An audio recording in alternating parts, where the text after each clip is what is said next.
Summer Sports Talk worldwide with some news from the world of boxing. So y'all know what time it is. You ain't in a rush to get concussed. Enjoy a little bit of sunlight out here a little bit today, you know what I mean? Ain't been much lately. Now, let's preface this boxing video with a little bit of realness. You know, we got a war going on, actually. So everything is relative. You know, complaining about some damn boxing when people all over the world have other issues. You know, we got the war, we got Corona, we got people lying to us, governments, about Corona and the war. Now, one thing I will say that will connect even this war, Ukraine and Russia, with boxing is racism, right? If America wasn't so damn racist, this wouldn't probably be happening. Because first of all, we wouldn't have let a president that we say is overt racist things in office. That doesn't have a decorum. That is a criminal. And the only reason we loved him is because he was overt racist, which he probably really isn't, but he knew there was a demand for that type of behavior, right? He was basically cuddling up to Russia and Putin. We have people in America, half of them, who would rather be Russian, and had t-shirts saying it. They would rather be Russian than Democrats. So from Putin's standpoint, it's all about divide and conquer. And if we didn't have a weakness of racism, then he wouldn't be going in Ukraine right now, because he knows damn well America don't know if they want to go or not, because you got half of them who was on the side of Russians invading, and you have the other half not sure if they want to fight for America anymore because they let a whole bunch of people come in on our Congress on January 6th and don't want to do a damn thing about it, barely. There's an issue. Like I told you before, Putin has been playing chess, period. So let's go to boxing, where racism runs rampant, right? Here's an example. We're going to talk about Canelo Alvarez, right, who has signed a 2-fight deal, right, over $100 million, right? We know he's didn't sign 2-fight deal to fight Jamal Charlo and David Benavidez for $100 million. He didn't want to do that, but he goes and he's going to fight at 175 pounds Demetrius Bivol, who I think he'll beat, and then Gennady Golovkin after that for $100 million, right? But put it 160 million because after that he will fight either Mukabo or John Ryder, who I told you he was probably eager to fight, right? So DAZN, right, who is going to give him this contract again? They gave him a 10-fight deal for $365 million, but DAZN had the nerve after 3 easy fights to say, Canelo, can't pay you over $35-40 million for these easy fights. You're going to have to fight an Andrade or a Charlo or something, or even a Golovkin, and he didn't want to do any of that. So that's why he opted out of the contract. That kind of money, not even 35 or 40 million. We know it was 40 million to fight Demetrius Andrade for undisputed at middleweight. He didn't want to do that now. So we think we got 40 million he didn't want to do for undisputed at middleweight about a year and a half, 2 years ago now against Andrade. We have over 50 million to fight Charlo and David Benavidez. He's not going to do that. Bivol, he's going to go up to 175. And then here's the point. You would think, well, okay, that's why he won't fight anybody at 168, because he's going to 175 now. No, he's going to come down to 168 and meet Gennady Golovkin, who's never fought over 160 at 168. That's he accepted. First, Gennady Golovkin don't deserve nothing at all. He's been waiting for over a year to fight Murata. They should switch Murata with a Charlo or an Andrade, and then the winner of that can get Canelo. Right? Not Golovkin. He does not deserve it. He's 40 years old. He's been waiting. He has been in the same weight division as Charlo and Andrade, and he ain't fighting them neither. And so do you think that we really want to watch Canelo fight Andrade? Charlo? Gennady Golovkin? Hell no. With a resounding hell on it. Right?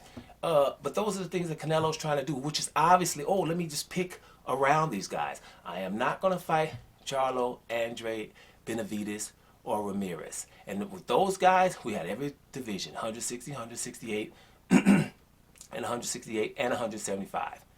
Right? He's not going to fight these guys, so he keeps picking around them. Now, as far as John Ryder, after your boy Gennady Golovkin and Demetrius Bivol, to be thinking about John Ryder and Makabu, which Makabu shouldn't be in the equation or whatever, right? Makabu should fight in the interim someone hard so he can, so we can say, oh yeah, Canelo, go fight him because he fought Maris Brides or the Dorticus or anybody that's awesome at cruiserweight. Not gonna happen. And John Ryder, you're just the interim or the mandatory now, right? No, he's not. Yeah, he's mandatory for the WBA. And the WBA has been saying, hey, we want to get rid of all our belts. They have a regular champion in Morrell, right? David Morrell Jr. So have Ryder fight David Morrell while Canelo's doing this, and the winner of that fight. Because Morrell could come out of it, and Canelo won't fight him either. So therefore, they just say, hey, well, Ryder, you just wait. Makabu, you just wait. Easy guys, y'all wait. And then when Canelo does this, well, because why not? Makabu fights somebody hard in the meantime, and so do you, John Ryder. Matter of fact, the WBA wants all the belts gone, but they're not going to tell the interim and the mandatory to fight each other, and the winner fights Canelo, because it could possibly be Morrell. So, therefore, who gives a damn? Now, as far as the DAZN, they're going to give him $160 million to fight those 2 fights plus one of the easy guys afterwards, right? We're going to lose money on Canelo again, but we, for some reason we have to. Now, put some relative on this, Demetrius Andrade just lost a purse bid for less than $2 million. So Demetrius Andrade, a purse bid for $2 million, which means he'd probably get $1.2 million for his next fight, and Canelo getting $50 million. You watching that? Now, back to the DAZN. Check this out. We all know that the DAZN, hey, you pay once a month and it's good. They're going to put Canelo versus Dimitri Bivol and Canelo versus Gennady Golovkin on pay-per-view.